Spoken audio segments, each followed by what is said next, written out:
Hi friends, ఇది laptop వచ్చేసి del i5 third generation అండి. సో దీనికి వచ్చేసి మనం ఇప్పుడు ర్యామ్ 4GB ఉంది, ఇంకో 4GB యాడ్ చేస్తున్నాము. అలాగే బ్యాటరీ కూడా రీప్లేస్మెంట్ చేయాలి. సో అది వచ్చేసి 65 వాట్స్. సో 6L ఉంటుంది మనకి. సో అలా స్క్రూస్ ఓపెన్ చేసిన తర్వాత ఇది 4GB ర్యామ్. సో ఆల్రెడీ ఒకటి 4GB ఉంది కాబట్టి ఇంకో 4GB యాడ్ చేస్తున్నాము.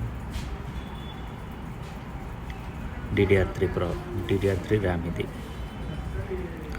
సో అలా ప్రెస్ చేసేసి పెట్టేస్తే ఫిక్స్ అయిపోతుంది. ఆఫ్టర్ సేమ్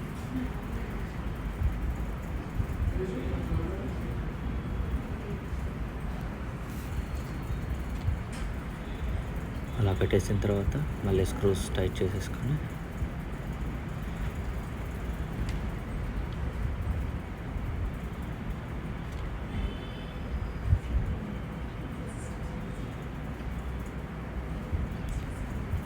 అయిపోయింది ర్యామ్. నెక్స్ట్ బ్యాటరీ వచ్చేసి ఆ క్లిప్స్ ఓపెన్ చేస్తే బ్యాటరీ ఓపెన్ అవుతుంది. సో ఆ పాత బ్యాటరీ తీసేసి కొత్త బ్యాటరీ డైరెక్ట్గా ప్రెస్ చేసేస్తే లాక్ అయిపోతుంది.